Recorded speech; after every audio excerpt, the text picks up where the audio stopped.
तूफानों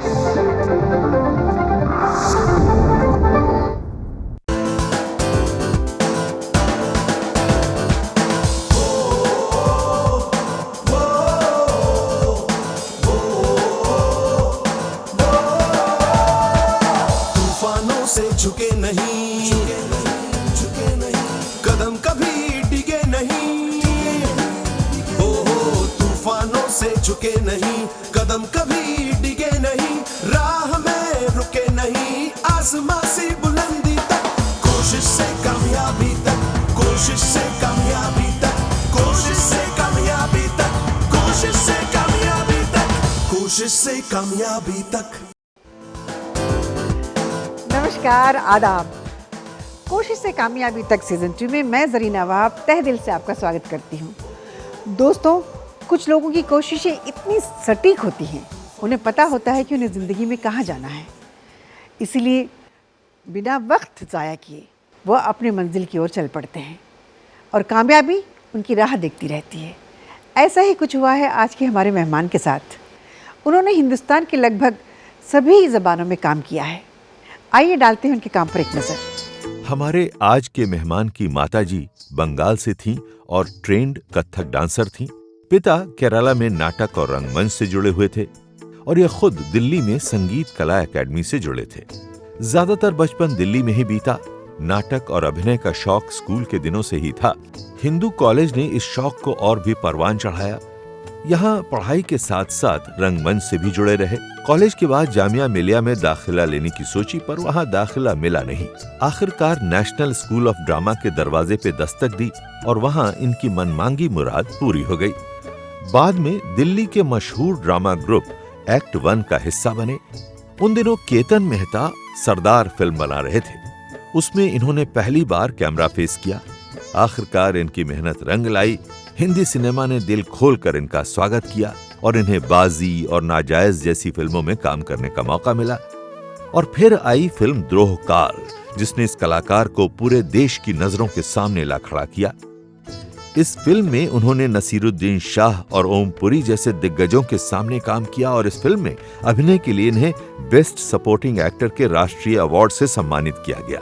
आज ये कलाकार हिंदी, तमिल, तेलुगु, कन्नड़ा, मलयालम और बंगाली फिल्मों का एक अटूट हिस्सा हैं और हर इंडस्ट्री में अपनी एक अहम जगह बना चुके हैं। तो स्वागत कीजिए नेशनल अवार्ड विनर और जुझारू अभिनेता, अभिनय के विद्यार्थी नहीं बल्कि अभिनय के गुरु का, जी हां, आशीष विद्यार्थी का। दोस्तों, तो ये थे बेहतरीन कलाकार आशीष विद्यार्थी। चलिए उनका स्वागत करते हैं। आशीष जी, आपका बहुत बहुत स्वागत है हमारे स्टूडियो में। Such a pleasure. My pleasure. तूफानों से झुके नहीं, कदम कभी डिगे नहीं। राह में आशीष जी, आप बहुत अच्छा काम करते हैं। मैंने आपकी लगभग सारी फिल्में देखी हैं, स्पेशली अपनी तेलुगु लैंग्वेज में आप जो काम करते हैं। मतलब मेरी ज़बान तेलुगु है, तो इसीलिए मैं ज़्यादा आपको कनेक्ट करती हूँ अपने तेलुगु फिल्मों से भी ज़्यादा। और क्योंकि 11 और भाषाओं में काम करता हूँ जी, तो मज़ेदार बात यह है कि देश के लगभग सभी प्रांतों का मैं अभिनेता हूँ जी। तो जब जब उस प्रांत में जाता हूँ लोग उसी भाषा में मुझसे बात करते हैं तो बहुत अच्छा लगता है। और आपको एक बात और ख़ास बताऊँ जी, जो शायद आपके प्रोड्यूसर्स को भी नहीं पता यहाँ पर, कि आज I am feeling extremely nostalgic क्योंकि my first ever job was with Doordarshan. Oh अच्छा। जी, हाँ, दिल्ली में सिटी फोर्ट में एक सीपीसी हुआ करता था, जी, जी। Central production centre. जी, और मेरी पहली जो मैं नेशनल स्कूल ऑफ ड्रामा से जब बाहर निकला तो I worked for a year there under miss Ved Sinha and Sita Ratnakar. So today I am really nostalgic sitting here in the DD studio here in Mumbai. बहुत अच्छा लगता है कि घर लौट आए आप। जी जी जी। अच्छा, जहाँ तक मेरा ख्याल है आपका बैकग्राउंड एक कल्चरल फैमिली का रहा है, तो उसके बारे में कुछ बताइए आप। ज़रा जी, मेरी जो मदर है वो कथक गुरु है जी। बंगाली लेकिन राजस्थान से। जी। मेरे पिताजी श्री गोविंद विद्यार्थी, एक फ्रीडम फाइटर। उनकी पैदाइश 1912 की केरल में। हाँ। और उसके बाद वो लोग दिल्ली में आए और रेबा विद्यार्थी मेरी माँ, गोविंद, उन दोनों की शादी हुई और मेरी पैदाइश है दिल्ली की। जी। तो लोग मुझे पूछते हैं कि मैं कहाँ का हूँ। हाँ। तो मैं बोलता हूँ कि यार थोड़ा वक्त है, क्योंकि मलयाली पिता, हाँ। बंगाली माँ फ्रॉम राजस्थान, पैदाइश परवरिश हाँ। दिल्ली की, और उसके बाद गत 25 वर्षों से हमारे मुंबई शहर में। आपकी लव मैरिज थी, राइट? या जी जी जी जी। मेरे माता पिता की भी लव मैरिज थी और मेरी भी लव मैरिज थी। हाँ। तो आपकी वाइफ कौन सी ज़बान बोलती हैं? वो बंगाली हैं। अच्छा, शीज़ जी बंगाली। जी जी, वो बंगाली हैं। और मज़ेदार बात है कि हम लोग इंडिया में ये बात कहते हैं ना, लव मैरिज और कैसे, बट इंटरेस्टिंग होता है कि अगर हम लोग, कुछ लोग मिल जाते हैं और कुछ इंटरेस्टिंग तरीके से अपनी ज़िंदगियाँ बिता पाते हैं। हाँ। तो I been very lucky that growing up, मेरे माता पिता, क्योंकि मैं इकलौता संतान रहा, जी। तो हमेशा इकलौते संतान की ना एक पीड़ा रहती है कि हम बहुत अकेले फील करते हैं हमेशा। हाँ। तो मैं भी वही फील करता था, लेकिन उसमें एक इंटरेस्टिंग ट्विस्ट ये था कि मेरे माता पिता के बहुत सारे दोस्त थे, और तो मैं उन दोस्तों के बीच बड़ा हुआ, उन दोस्तों के बच्चों के बीच बड़ा हुआ। तो वहीं से मेरी बहनें मुझे वहाँ मिली, मेरे भाई वहाँ मिले, और इसलिए एक दोस्त बनाने की एक प्रगाढ़ इच्छा हमेशा रही।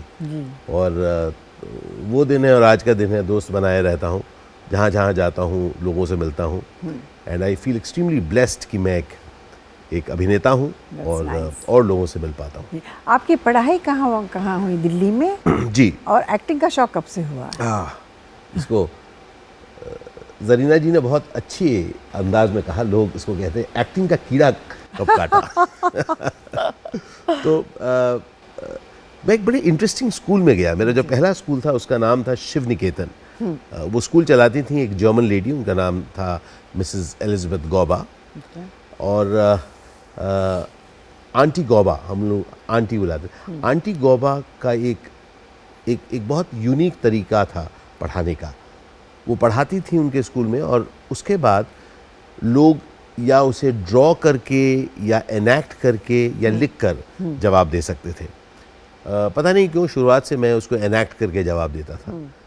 तो बहुत अच्छा था वो 5 साल, तो अमेजिंग थे मेरे वो। क्योंकि उसी 5 साल के दौरान, जो पहले 5 years in school, I had the privilege of working with mister Habib Tanvir in my first play when I was 10 years old, Uttar Ramcharit. और तो वो बड़ा एक अमेजिंग पीरियड था, जब यहाँ पर कोई एग्ज़ाम नहीं होते थे। हम लोगों को किसी भी सवाल का जवाब हम लोग एनैक्ट करके दे सकते थे, एंड रियली एन्जॉयड इट। लेकिन उसके बाद जिसको कहते हैं life hit me, and I went to a school which had examinations, and that was an amazing school again, Bharatiya Vidya Bhavan, but it had examinations. So there was a huge challenge for me कि किस तरह से मैं उस school में अपने आप को एक्सप्रेस कर पाऊँ। And again as I felt that extremely blessed कि हमारे जो स्कूल के प्रिंसिपल थे डॉक्टर MP छाया, उन्होंने बहुत इनकरेज किया, और वापस मुझे एक्टिंग के साथ जुड़ने का मौका मिला।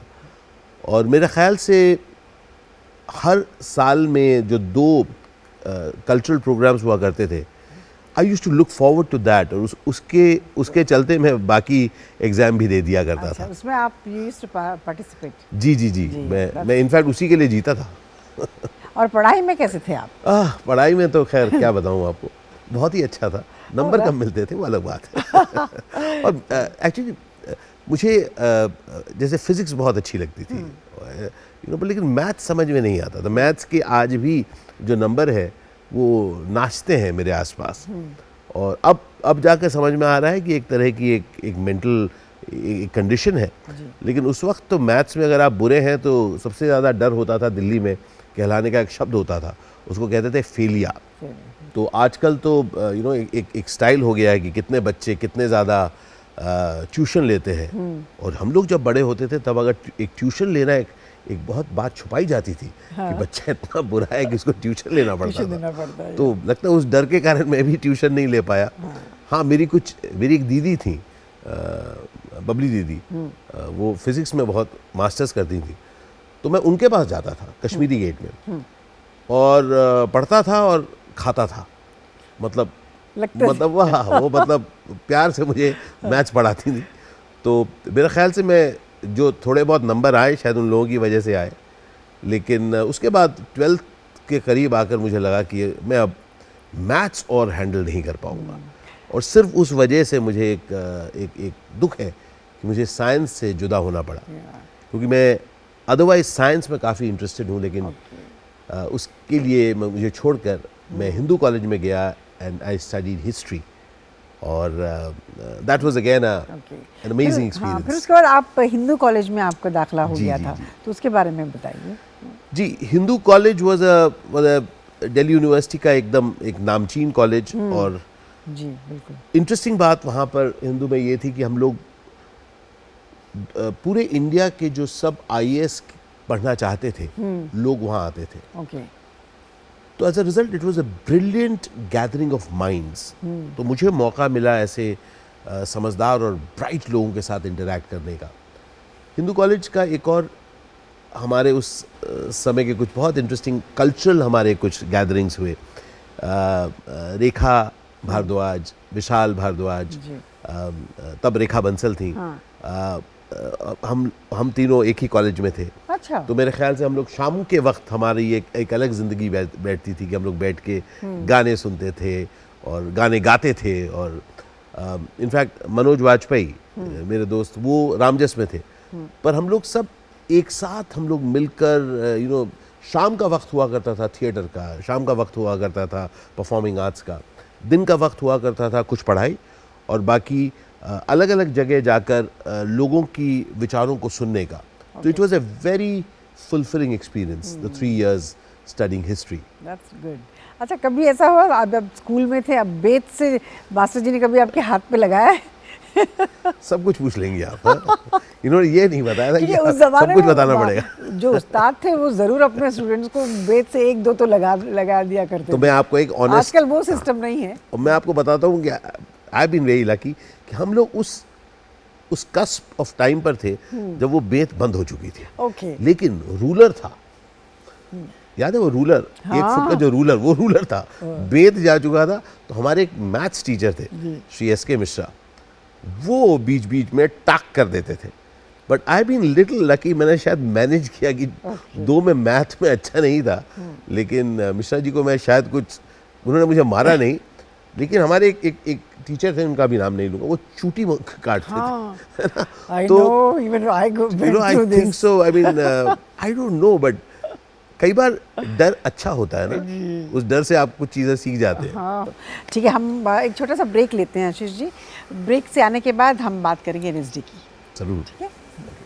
दोस्तों, हम लेते हैं एक छोटा सा ब्रेक। ब्रेक के बाद आने के बाद इनके आगे की करियर कैसा शुरू हुआ उसके बारे में बात करते हैं। कोशिश से कामयाबी तक।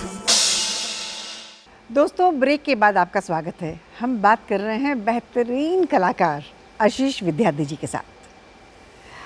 अच्छा आशीष जी, एनएसडी में एडमिशन मिलना बच्चों का काम नहीं, बहुत लिमिटेड सीट्स होते हैं, तो आपको एडमिशन कैसे मिला और वहाँ की जर्नी के बारे में कुछ बताइए। उसके पहले एक इंटरेस्टिंग हादसा हुआ जो मेरे ख्याल से जी। जो जिसके बारे में मैं शेयर करना चाहूँगा, नाराज़गी। तो जब मैं कॉलेज में था, पढ़ रहा था हिस्ट्री, क्योंकि एक्टिंग करना चाहता था, अच्छे लोगों के साथ काम करना चाहता था, तो मैं जुड़ गया एक ग्रुप के साथ जिसका नाम था संभव नेशनल स्कूल ऑफ ड्रामा के सीनियर्स ने बनाया था जी। और बढ़िया थिएटर करने की सोच के साथ उन्होंने दिल्ली में उस ग्रुप की स्थापना की थी। उधर काम करते वक्त मैं एक सिंगल चाइल्ड, एक्सट्रीमली प्रोटेक्टेड, तो मैं जब बाहर निकला था कॉलेज में तो बहुत सारी आदतें मैंने पाल ली थी।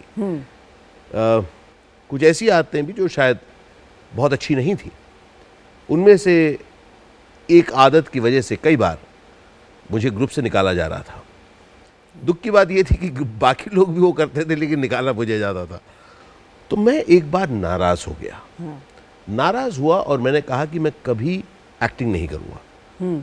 और मैंने कहा कि मैं एनएसडी के लिए अप्लाई नहीं करूँगा। और मैंने उस साल जब मैं 86 में मैं पास आउट हुआ कॉलेज से, मैंने जामिया मिलिया में पहली बार उस साल मास कम्युनिकेशन का कोर्स हो रहा था। ओके। तो मैंने वहाँ पर अप्लाई किया, और क्योंकि मैं इतनी फिल्में देखता था, एक्टिंग का इतना शौकीन था, और फिल्मों के बारे में बातचीत किया करता था। माइक पांडे साहब और विनोद दुआ साहब को असिस्ट कर रहा था मैं। तो बाकी सब लोग भी जो वहाँ पर थे, they were very sure about me. तो रिटन टेस्ट तो बहुत आसान था, वो हो गया। उसके बाद हम लोग तैयारी करने लगे मेन टेस्ट की, और मेन टेस्ट की तैयारी जब कर रहे थे उस दौरान रिटन टेस्ट का रिज़ल्ट निकला। तो जाके रिटन टेस्ट का जब रिज़ल्ट देखने पहुँचे हम लोग सब, तो देखा कि मैं फेल हो गया था। Zarina ji, that was one of the most amazing moments in my life, जब मुझे आज तक पता नहीं है कि मैं उस रिटन टेस्ट में कैसे फेल हुआ, जबकि वो सबसे आसान और बहुत कर्सरी टेस्ट था। लेकिन उस वक्त किसी चीज़ ने मुझे एक चीज़ का आगाह किया कि मैं नाराज़ होकर एक्टिंग से दूर भाग रहा हूँ। शायद ये मुझे पुकार रहा है कि तुम एक्टिंग करो।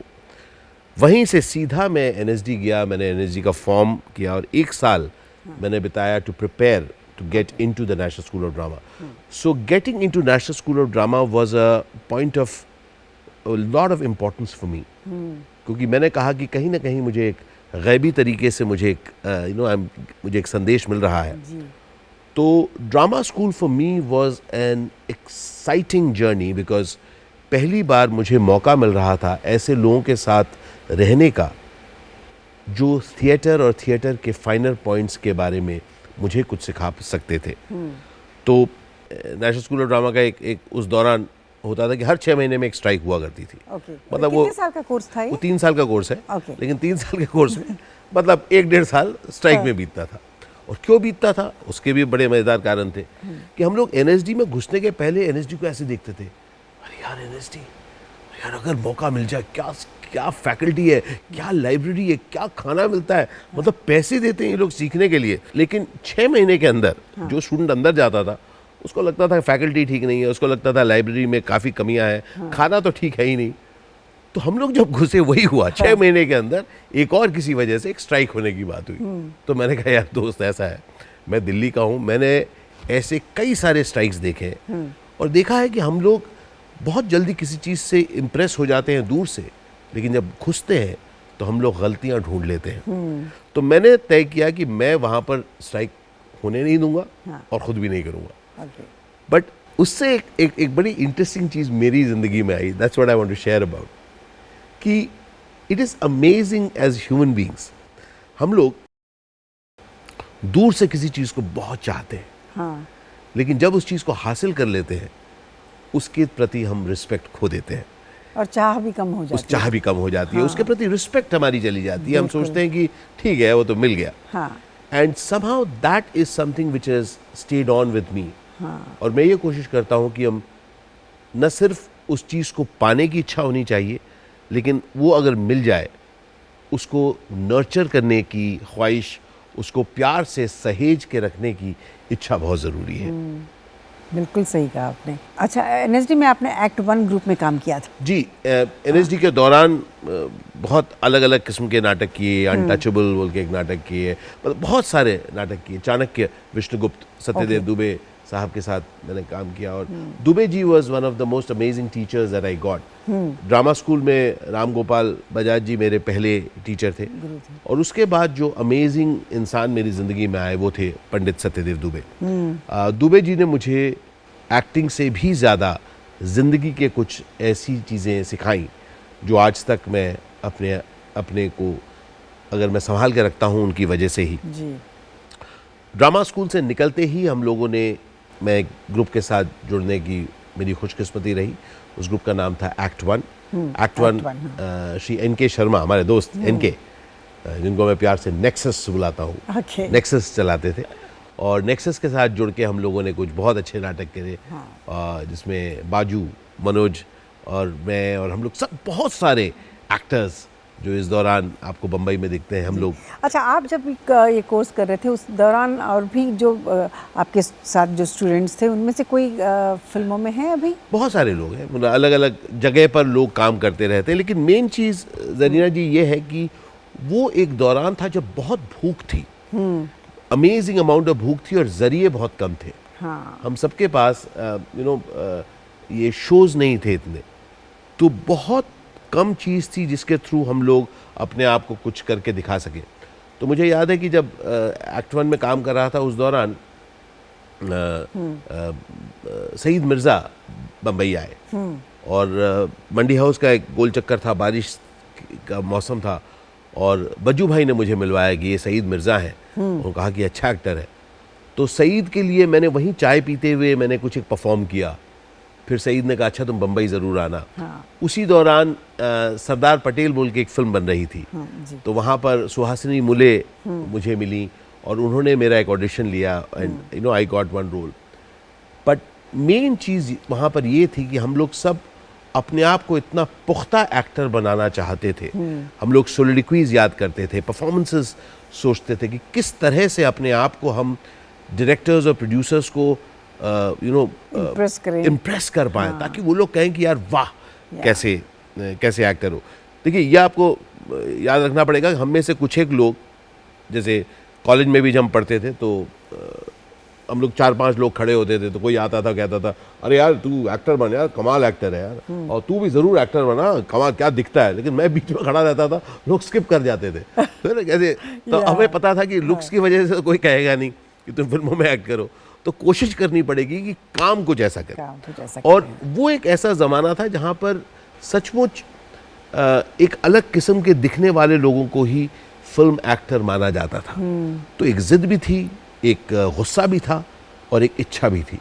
और इन तीनों के मिक्सचर ने हम में से कईयों को, और वैसे आपको फिल्में देखने का भी बहुत शौक था, और जब फेस्टिवल होते थे दिल्ली में, उस वक्त पासेस के लिए सुना आपने बहुत भाग दौड़ करते थे। उसके बारे में कुछ बताइए। वो सिरी फोर्ट बोल के एक हमारी गजब का एक हॉल है जहाँ पर सब इंटरनेशनल फिल्म फेस्टिवल्स होते थे।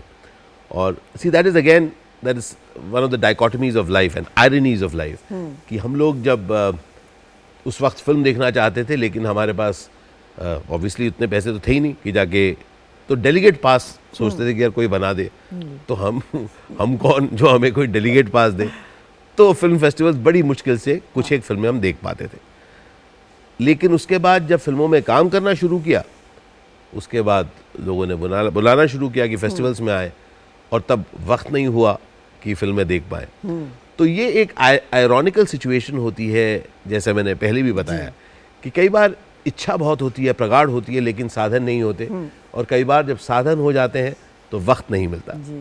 तो कोशिश मेरे ख्याल से हम सबको यही करनी चाहिए कि जैसे जैसे हमको मौका मिले, जैसे जैसे हम साधन बटोरें, हम लोग अपने से वक्त छीने ज़रूर वो सब करने के लिए जो हम करना चाहते हैं। क्योंकि जब हम वो सब चीज़ें कर पाते हैं जो हम करना चाहते हैं, मेरे ख्याल से उससे ज़्यादा खुशी और किसी चीज़ में नहीं मिलती। बिल्कुल बिल्कुल, है ना। तो फिर बॉम्बे आना कब हुआ और आपका फिल्मी सफ़र कैसे शुरू हुआ, और पहली फिल्म कौन सी थी तो आपकी? 92 में बम्बई आया, 25 साल। In fact this is my 25th year in Mumbai, and so came in 92 and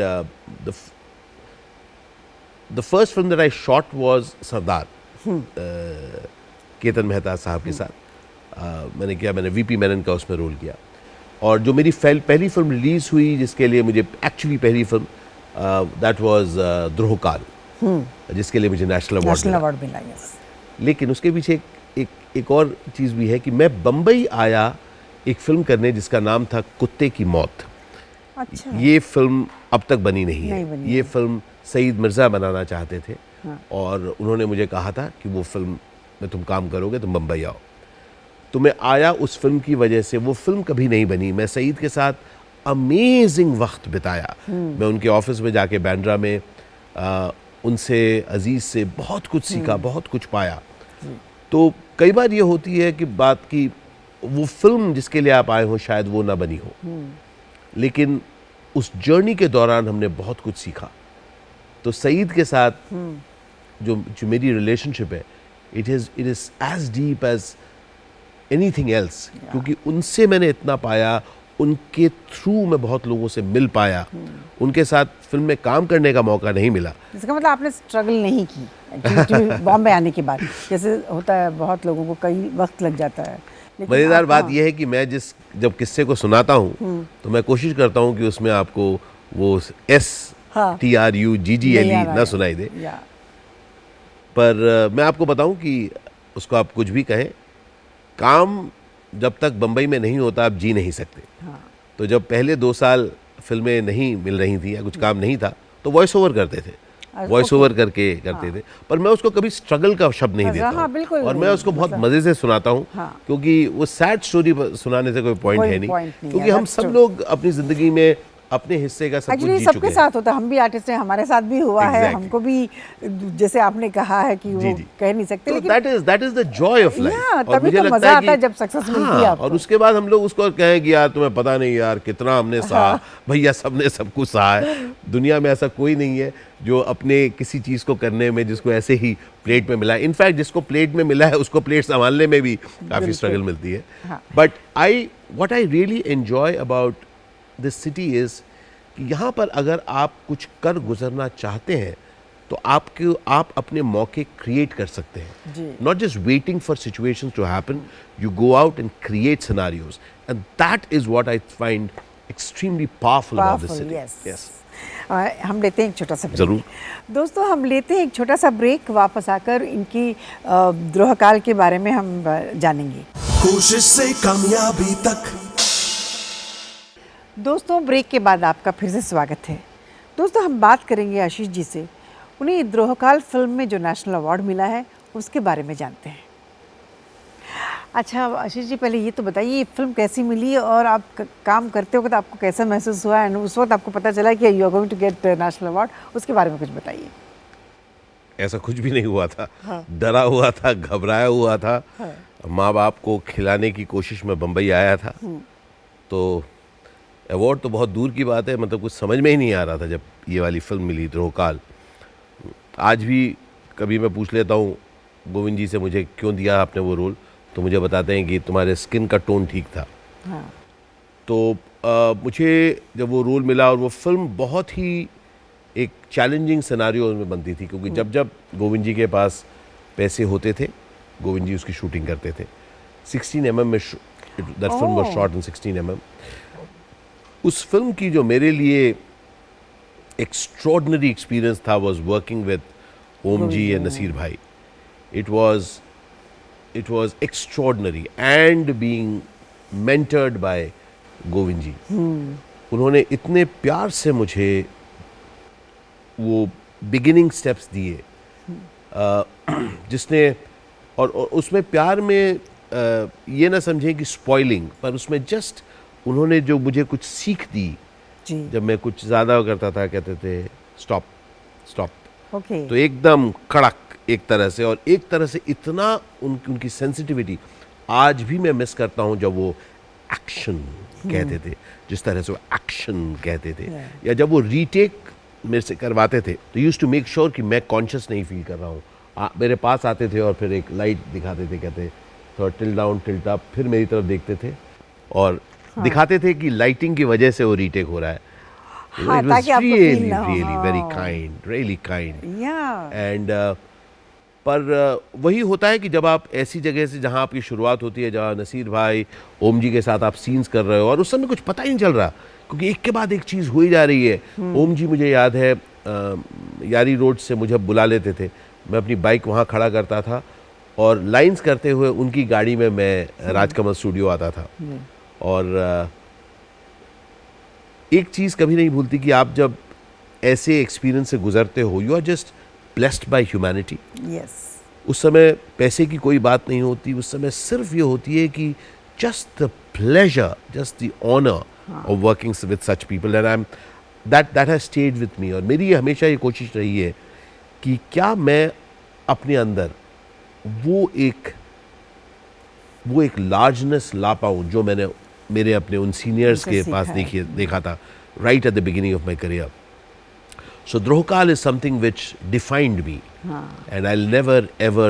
I mean, that is something which I really am really proud of. और द्रोहकाल के बाद जब मैं कमर्शियल मेन स्ट्रीम सिनेमा में घुसा और मैंने कहा कि बहुत इम्पोर्टेंट है कि मैं अपने आप को ज़िंदा रख सकूं, अपने माँ बाप को खिला सकूं, इसलिए जब मेन स्ट्रीम सिनेमा किया तो मेन स्ट्रीम सिनेमा में भी मैंने अपने आप को एक चीज़ हमेशा ध्यान रखा कि I will have to deliver what is required for this film. मैं अपने किसी इमेज को लेकर कभी फिल्म में नहीं घुसा हूँ, तो इसलिए depending on what that film is मैंने उस फिल्म के हिसाब से परफॉर्म किया। तो इसलिए जब एक कमर्शियल मेन स्ट्रीम सिनेमा में अगर एक लार्जर देन लाइफ कैरेक्टर की ज़रूरत पड़ी है तो मैंने वही किया।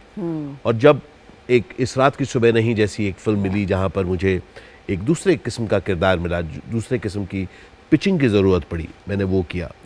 I have been a travelling actor Zarina ji. And आपने अमित जी के साथ भी काम किया, वो एक्सपीरियंस कैसा रहा बताइए? Oh, they were extraordinary experiences. Working with him, starting with मृत्यु दाता, then मेजर साहब। उसी दौरान डेविड धवन साहब के साथ मैंने बहुत सारी फिल्में की, संजय दत्त साहब के साथ, गोविंदा जी के साथ, सनी देओल साहब के साथ मेरी कुछ अच्छी फिल्में रहीं, जिसमें जिद्दी, बॉबी के साथ बिच्छू और कई और फिल्में। ये सब मेरे लिए अमेजिंग एक्सपीरियंसेस ऑफ लाइफ रही, क्योंकि न सिर्फ मैंने इनमें एक्ट किया और एक तरह से मैं अननोन आशीष से आशीष जी बना। In fact one of the people that I have to really thank for my life is MB Bhatt साहब, बिकॉज महेश भट्ट ने मुझे ज़िंदगी की कुछ ऐसी कड़वी बातों को इतने समीप से, इतने करीब से सिखाया, बताया कि वो मेरी ज़िंदगी का एकदम से, जो कहते हैं कि उसने मेरी ज़िंदगी को उसके बाद लिबरेट सा हो गया मैं, यू नो। भट्ट साहब ने उन सब चीज़ों के बारे में जो मेरे डर थे, जिनसे मैं घबराता था, उसके बारे में मुझे कहा कि ये तुम्हें डील करने पड़ेंगे, ये जाएंगे नहीं। और वो चाहे पैसा हो, चाहे डर हो, चाहे गरीबी का डर हो, चाहे भूख का डर हो, चाहे रोल का डर हो। मतलब आई बीन वेरी लकी कि मैं ऐसे लोगों के साथ काम कर पाया, even while I was acting, जिन्होंने मुझे सिखाया कि ये मत समझो कि रोल मिलना तुम्हारा हक है, रोल के लिए तुम्हें जूझना पड़ेगा। And Zarina ji, that was a very interesting part of my life, I never forgot that. 99 में जब मैं तकरीबन शायद 50-60 फिल्में कर चुका था, यू नो, बड़ी से बड़ी फिल्में आप सोचें हिंदी में, हसीना मान जाएगी और मतलब जितनी आप फिल्में कहें आप करने के बाद, जिद्दी, बिच्छू, मेजर साहब, ये सब करने के बाद मैंने सडनली पाया कि मेरे पास जो रोल आ रहे थे उसी तरह के रोल आ रहे थे जैसे मैं पहला कर रहा था, और वो डिमिनिशिंग क्वांटिटी में चल रहे थे। रोल्स की महत्वता कम होती जा रही थी, सेम चीज़ें मेरे से कराई जा रही थी। तो मैंने कहा कुछ करना पड़ेगा। मुझे याद है एक दिन अमरीश जी के साथ हम लोग एक फिल्म में काम कर रहा था, मैं गया, मैं उनसे बात किया, मैं अमरीश जी एक बात बताना चाहता हूँ। क्यों आप पुत्र? मैंने कहा अमरीश जी तू अच्छा कर रहा है। मैंने कहा अच्छा तो कर रहा हूँ, लेकिन ना अब मुझे जो बार बार कराए जा रहे हैं, मुझे ऐसा लग रहा है जैसे मैं सड़क पे घिस रहा है कोई मुझे। तो वो एक टाइम था कि आई सेड कि I have to break free and start travelling again. दोबारा अपने आप को अनकंफर्टेबल करना पड़ेगा। तो यही कारण था कि आप साउथ की फिल्में भी करने लगे। हाँ। So that 1998 was a time when I started looking for work down south. मैंने कहा कि मुझे अपने आप को एक्सपैंड करना पड़ेगा beyond what I am right now doing, नहीं तो मैं अपने से दुखी रहूंगा, नाराज रहूंगा। और क्योंकि सॉरी टू इंटरप्ट यू, मैं पोकरी में जो आपने काम किया, I can never forget, I started hating you in that movie. That was a person something very different. That was a person who looks a lot like me. मैं नहीं था। क्या काम किया था आपने, मार्वलस। क्योंकि हिंदी फिल्मों से बिल्कुल हटके रोल था, जैसे आप कह रहे हैं कि you wanted to do something different. So I think पोकरी was a very different film for you. So it started with a film called Dil in Tamil with Vikram, and वो फिल्म हिट हुई। उसके बाद तमिल में काम करना शुरू किया। फिर राजू जी की फिल्म थी दिल राजू। ये फिल्म थी, इट वाज डायरेक्टेड बाय धरणी। अच्छा। और टी रामाराव जी उसके प्रोड्यूसर थे। जी। और उसके बाद से एक फिल्मों का जरिया, एक सिलसिला शुरू हो गया तमिल में, फिर तेलुगु, कन्नड़ा, मलयालम। इनफैक्ट मेरी पहली जो हिंदी के बाहर की फिल्म थी वो थी कन्नड़ा फिल्म AK-47। तो वो भी काफ़ी बड़ी हिट हुई। उसके बाद बंगला में भी मैंने काम करना शुरू किया, और इस दौरान तकरीबन शायद मेरा ख्याल से 200 के करीब फिल्में कर ली हैं मैंने 12 भाषाओं में। लेकिन इंटरेस्टिंग बात यह है ज़रीना जी कि अपने कंफर्ट जोन से बाहर निकलता जाता हूँ। मेरी कोशिश ये रहती है कि अपने आप को तोड़ूं, क्योंकि हम लोग सब जानते हैं कि all the things that we have done in our past, वो सब वो हमारे प्रॉब्ली ऑबिचुरी में पढ़े जा सकते हैं। बिल्कुल। हमारा हमेशा जो कल, जैसे इस वक्त भी हम लोग जो रिकॉर्ड कर रहे हैं, अगर वो ओके नहीं है, वो लोग बोलेंगे वन मोर। उनको कोई फर्क नहीं पड़ता कि आपने कितनी फिल्में करी हैं, कितना एक्सपीरियंस है। हाँ। और ये जैसे मैं जब आप लोगों को देखता हूँ, मैं I see the professionalism with which you are working. मैं आज सुबह जब आया हूँ तब से मैं देख रहा हूँ कि आप कैसे वक्त पर रेडी, वक्त पर आपने जिस तरीके से यू आर डूइंग, अगर उनको कोई एक रीटेक चाहिए, आप कितनी ग्रेशियसली आप उसे कर रही हैं। मेरे ख्याल से ये चीज़ आती है जब हम अपने हुनर को, we don't take it for granted. Yes. We don't sit on our past laurels. And I think that is that is something which liberates us actors. Thank you. Rather than just sitting on our past thing. So I just want to let you know it was very gracious. Thank you. Wonderful to see you. Even I've meet been you like here. this throughout. मैं कभी नहीं क्योंकि मेरा ये काम, मैं बहुत इसकी इज्जत करती हूँ। ये बहुत, हम किस्मत वाले हैं जो इतने साल काम करने के बावजूद हमको काम मिलता वाह, है। वाह। तो उसकी हम इज्जत ना करें तो वो हमारी इज्जत कभी नहीं करेगा। बिल्कुल। बहुत बहुत बड़ी या, बात है, बिल्कुल। बहुत बड़ी बात। या। अच्छा, अभी साउथ की फिल्मों के बारे में और कुछ बताइए। आप वहाँ और यहाँ दोनों जगह काम करते हैं, कि मैं भी काम कर चुकी, लेकिन मैं आपसे जानना चाहूँगी डिफरेंस क्या आपको लगता है वहाँ और यहाँ? साउथ में अभी भी हर पल चीज़ बदल रही है, लेकिन मैं कह रहा हूँ अभी भी एक बहुत ही आत्मीय ढंग से पिक्चरें बनती है। अभी भी वो डायरेक्टर भूखा आपको दिखता है, वो कुछ कुछ ट्राई कर रहा है, कुछ कोशिश कर रहा है। उसकी कोशिश है कि एक कहानी को नए ढंग से कह पाए। एक और वजह है कि शायद देखिए, वहाँ पर की जो बहुत बड़ी फिल्में होती हैं, जो बहुत बड़े बजट की फिल्में होती हैं, वो यहाँ की बहुत बड़े बजट फिल्मों की तरह ही है। लेकिन उसके अलावा जो छोटी छोटी इंटरेस्टिंग फिल्में बनती हैं, जो उसके बाद सुपर हिट हो जाती हैं, वो मुझे बड़ी डिफाइनिंग लगती हैं, क्योंकि उनमें अभी भी मुझे लगता है वो passion to tell a new story. अभी हम लोग हिंदी में एक बहुत अमेजिंग टाइम देख रहे हैं जहाँ पर अच्छी कहानियाँ गढ़ी जा रही हैं, अच्छी कहानियाँ बनाई जा रही हैं। So that is something which inspires me a lot, क्योंकि जब हम नई कहानियाँ कहने की इच्छा रख पाएँ और उसको बना पाएँ, तब ऑडियंस के पास नई कहानियाँ पहुँचती हैं। वरना वही पुराने ढर्रे की चीज़ें बार बार पहुँचती रहती हैं। और मेरा ख्याल से हम लोग सब जो एक्टर हैं, हम लोग कोशिश यही करते हैं कि हम लोग एक ढर्रे के ना रहें। मैं यही कम्युनिकेट करता हूँ लोगों को कि देखिए, आपने हमें इस किरदार में देखा है, वंडरफुल, इसकी वजह से हम हिट हुए हैं, इसकी वजह से कुछ लोग जानते हैं, लेकिन वो एक किरदार है। हम लोग अभिनेता हैं। हम लोगों की खासियत है कि हम अपने आप को तोड़ पाते हैं, अपने आप को मोड़ पाते हैं, अपने आप को री इन्वेंट कर पाते हैं। और मेरे ख्याल से एक्टर की ये जो खासियत है कि वो अपने आप को री इन्वेंट कर पाता है, इसलिए वो उसकी जिजीविशा बहुत रहती है, वो जिंदा रहता है और वो बार बार कहता रहता है कि जिंदा हूँ मैं, है ना। और that is something which I am sure even inspires you as an actor, है ना। So isn't that wonderful? Wonderful. दोस्तों, हम लेते हैं एक छोटा सा ब्रेक, और ब्रेक के बाद ऐसी मज़ेदार बातों का सिलसिला जारी रहेगा। कोशिश से कामयाबी तक। दोस्तों, ब्रेक के बाद आपका स्वागत है। आशीष जी ने कहा कि एक्टर एक ट्रैवलर है, वो कैसे है उनसे ही जानते हैं। हाँ, तो आशीष जी, आपने कहा कि एक्टर एक ट्रैवलर है, उसके बारे में ये वर्ड मुझे बहुत इंटरेस्टिंग लगा। इसके बारे में मुझे कहिए, क्योंकि मैं कनेक्ट कैसे कर पाऊंगी? आई जस्ट वांट टू सी। बहुत सिंपली अगर आप देखें कि हम लोग ठहराव में जिंदगी बड़ी बोरिंग हो जाती है, ठहर जाती है, एकदम रुक जाती है, स्थूल हो जाता है। एक एक्टर अगर आप देखें, वो कंटिन्यूअसली अपने आप को री इन्वेंट करता रहता है। वो एक जगह से दूसरी जगह न सिर्फ स्पेशली अपने को ले जाता है, बट ऑल्सो मेंटली अपने आप को ट्रैवल कराता रहता है। इस वजह से उसको कुछ नए आइडियाज़ आते हैं, अपने आप को, ज़िंदगी को भी एक नए नज़रिए से देख पाता है। उसके लिए मुझे ट्रैवलिंग का जो संदर्भ है बहुत इंटरेस्टिंग लगता है, क्योंकि ट्रैवलिंग में हम लोग, नहीं तो क्या होता है, अभी हम लोग एक जगह बैठे तो यहाँ से हमको जो सब दिख रहा है एक फिक्स्ड तरीके से दिखता है। लेकिन जैसे ही हम ट्रैवल करते हैं, मूव करना शुरू करते हैं, हमारा दृष्टिकोण बदलता रहता है, हम जहाँ से देख रहे हैं वो चीज़ बदलती रहती है। एक एक्टर के लिए वो देखना बड़ा ज़रूरी होता है ताकि हम लोग किसी एक चीज़ को सिर्फ एक पक्ष से ना देखें, हम लोग उसके अलग अलग आयामों से देख पाए, अलग अलग तरह से उसको देख पाए।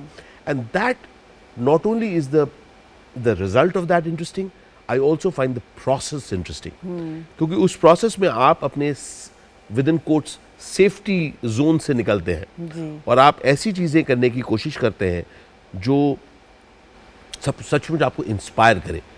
हो सकता है उन सब चीज़ों से आपको डर लगे, लेकिन आप कोशिश ज़रूर करते हैं। जी बिल्कुल। and that is something which I have been experiencing in life. That's what I in fact even share in my conversations. ये सही बात है, क्योंकि सच्ची में भी आप कहने के बाद मैं रियलाइज़ कर रही हूँ, हम जब घर से निकलते हैं शूटिंग के लिए वहीं से हमारी ट्रैवलिंग शुरू हो जाती है।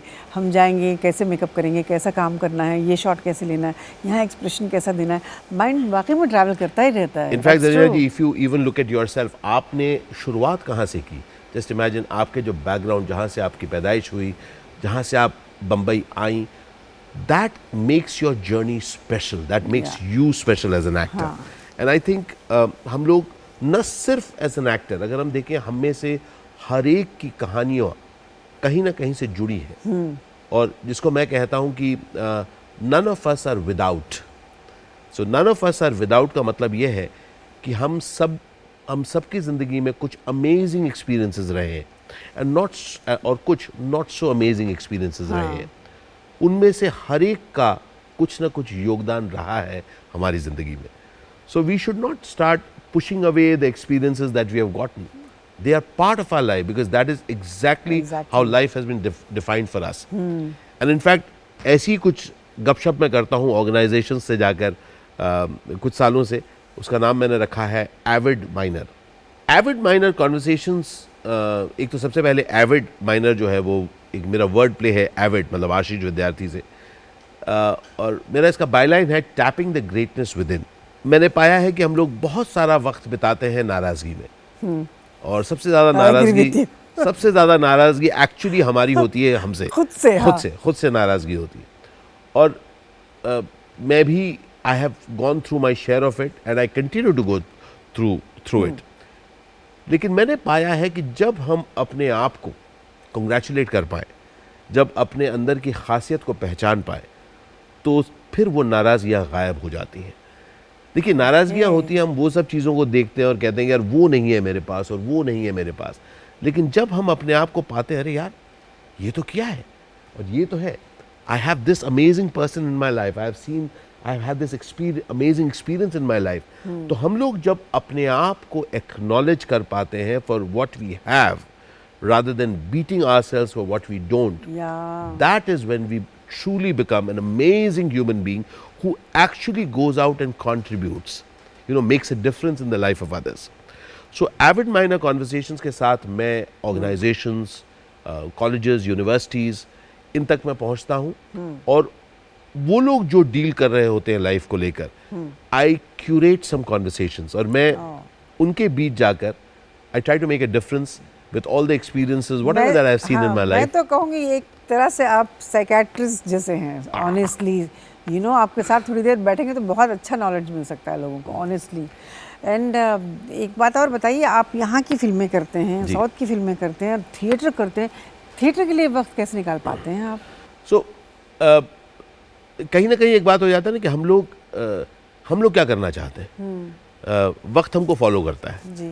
हम लोग कई बार वक्त की पाबंदियों से घबरा जाते हैं। तो जैसे आज भी अभी आपसे बातचीत करूंगा, इसके बाद यहाँ से उदयपुर जाऊंगा, तो एक तरह से या तो हम वक्त की पाबंदियों से डरें या वो सब करें जो हम करना चाहते हैं। तो मेरे ख्याल से theatre, films, family time, travel, anything that we want to do, अगर हम उसको प्रधानत्व दें कि मैं ये करना चाहता हूँ, now I will find ways of doing it, then we can go about doing it. And I've been extremely blessed. Mumbai में आके I had the privilege, absolute privilege, to work with Nadira Zahir Babbar and एकजुट, और उनके साथ हमारा एक बहुत अच्छा नाटक चलता है, दया शंकर की डायरी, उसको लेकर। और मैं बहुत लकी हूँ क्योंकि मेरी वाइफ पीलू, उनका पेट नेम पीलू है, राजोशी, वो भी जुड़ी हैं एकजुट के साथ, वो भी अच्छा। नाटक करती हैं। तो उनसे मुलाकात कैसी हुई? उनसे मुलाकात एक अजीब ढंग से हुई, हाँ। जिसके ऊपर एक पूरा एपिसोड हो सकता है। लेकिन मैं एक बात ज़रूर कहूँगा कि जो सब हमारी ज़िंदगी में होता है उसकी एक वजह होती है उसकी, और sometimes we don't understand why it has happened, Yeah. But things happen. And meeting Pilu has been one of those most amazing experiences of my life कि मैं एक मित्र से मिल पाया। और मेरी ज़िंदगी में भी I love meeting amazing people and I have been really blessed that I continue to meet amazing people and I am like, मतलब मुझे बहुत खुशी मिलती है जब मैं अच्छे लोगों से मिल पाता हूँ, अच्छे लोगों से बातचीत कर पाता हूँ। जैसे आज was probably just an interview, Yes. but I'm having such a wonderful time interacting with you, just Oh, you know, thank you. observing you. So that is what makes each day amazing. Ji, that's so nice.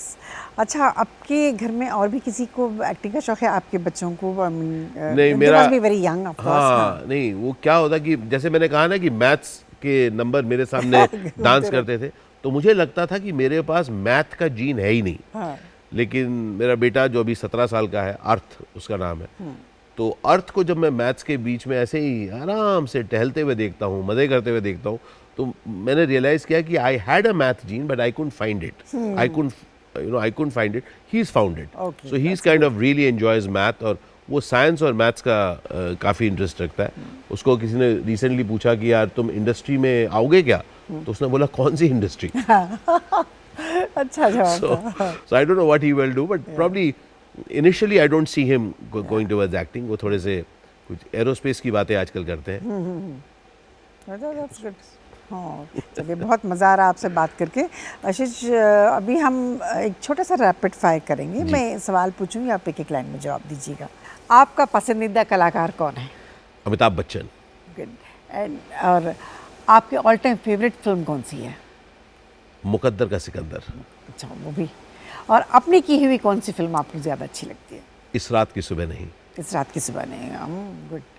और किस hero के साथ काम करके आपको सबसे ज़्यादा मज़ा आया? अमिताभ बच्चन। एंड साउथ में? Vijay. Vijay is from Tamil industry. That's right. Okay okay, good. And किस डायरेक्टर के साथ काम करके आपको अच्छा लगा? अनडाउटेडली मेरे पोखरी के डायरेक्टर हाँ, पुरी जगन्नाथ। पुरी जगन्नाथ जैसे डायरेक्टर मुझे Yeah. एक्स्ट्रॉर्डिनरी लगते हैं। हाँ, even I am big fan of his. वो जिस तरह को एक्टर्स को ग्रो करने देते हैं, इम्प्रोवाइज करने देते हैं, वो That's गजब very good. गजब का एक्सपीरियंस। और हिंदी के अलावा कौन सी भाषा में ज़्यादा काम करके आपको आसान लगा, जो भाषा आपको नहीं आती है? मैं आपको बताता हूँ, क्योंकि मैं 12 भाषाओं में काम करता हूँ, उनमें से सिर्फ 3 बोलता हूँ, हिंदी, अच्छा। अंग्रेजी और बांग्ला। ओके। बाकी सब भाषाएं मेरे लिए एक है, एक है। क्योंकि बिल्कुल नहीं जानता हूँ। पर मज़ा उसमें ये आता है, वो आपको चैलेंज करके रखता है। बिल्कुल। आप सोते नहीं हो, आप एक एक चीज़, आपको डायलॉग समझ में नहीं आ रहा, लेकिन आपको किसी का जेस्चर समझ में आता है, तो आप ज़्यादा एक्यूट हो जाते हैं as an actor, you know, you much more alive, much more alert. Yeah. So but I really love working. और मैं आपको एक चीज़ और बताता हूँ, फिल्मों के अलावा खाने का बड़ा शौक है मुझे। तो जहाँ जहाँ घूमता हूँ, वहाँ पर अमेजिंग खाने की जगह ढूंढ लेता हूँ। तो हैदराबाद में तो अरे, आपको हैदराबाद में एक से पूरी बढ़ के एक लिस्ट जगह है। मिलती है। हैदराबाद कर आपके पास ज़्यादा लंबी लिस्ट होगी, पर कुछ बहुत इंटरेस्टिंग जगह पर अच्छे दोस्त हैं जो वहाँ पर अच्छी जगह पर लेके जाते हैं। बैंगलोर में कभी आप जाएं तो विद्यार्थी भवन का डोसा खाएं। हाँ। आप मैसूर में मैलारी का डोसा खाएं। जी। और ऐसी ऐसी छोटी छोटी जगहों में कुछ कमाल, जैसे कलकत्ते में राधू बाबू के आप जाके सुबह ब्रेकफास्ट करें, मामलेट। अच्छा, राघू बाबू। अरे वो चलिए, छोटी सी दुकान है, इंशाल्लाह। छोटी सी खोपचे की दुकान है, हाँ। पर वहाँ पर यू नो, और ऐसी जगह पे ज्यादा बहुत मजेदार खाना मिलता है। अरे गजब होता है, गजब होता है। या महारानी बोल के एक जगह है जहाँ पर कमाल की कचौरी मिलती है। और आप ये मत सोचिएगा कि ये जिन चीज़ों की मैं बात कर रहा हूँ वो they are just fried, they are actually just boiled in oil. हाँ, बॉइलिंग ऑयल। अच्छा, ये मुझे पूछना था, आपका सरनेम ये विद्यार्थी आपका असली है या आपको ये मिला कैसे, बताइए। तो मेरे पिताजी, जैसे मैंने कहा कि वो स्वतंत्रता सेनानी थे, लेकिन जब वो स्कूल में थे, ये 1930 के करीब की बात कर रहा हूँ, तब वो प्रभावित हुए गणेश शंकर विद्यार्थी से केरल में। तब उन्होंने हिंदी प्रचार सभा के तहत उन्होंने हिंदी सीखी और मशाल वो मैगज़ीन पढ़ते थे। ओ। उनसे प्रभावित होकर उन्होंने विद्यार्थी का अपना नाम लिया। बाद में वो काशी विद्यापीठ आकर उन्होंने संस्कृत पढ़ा और वो वहाँ पर शास्त्री बने। वो ओके। महात्मा गांधी जी से उन्होंने अपनी डिग्री ली, लेकिन उन्होंने शास्त्री की उपाधि इस्तेमाल नहीं की। उन्होंने विद्यार्थी ही अपने को रखा और 92 साल की उम्र में वो हमसे जुदा हुए, लेकिन विद्यार्थी रहे। और मेरी बहुत खुशकिस्मती है कि उन्होंने मुझे वो गिफ्ट दिया कि मैं विद्यार्थी रहूं। अट्रैक्टिव लगता है वो, जैसे विद्यार्थी जो लगता है ना, एब्सोल्युटली डिफरेंट फ्रॉम सब सरनेम से। बहुत अच्छा लगा आपसे बात करके। अच्छा, आपके बाजू में किताब रखी है, इसमें एक छोटा सा ऑटोग्राफ और एक छोटा सा मैसेज हमारे ऑडियंस के लिए, प्लीज़ आप ज़रूर।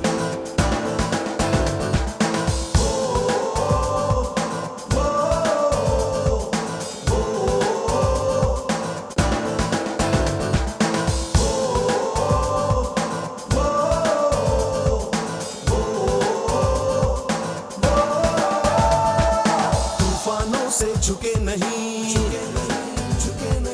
कदम कभी डिगे नहीं।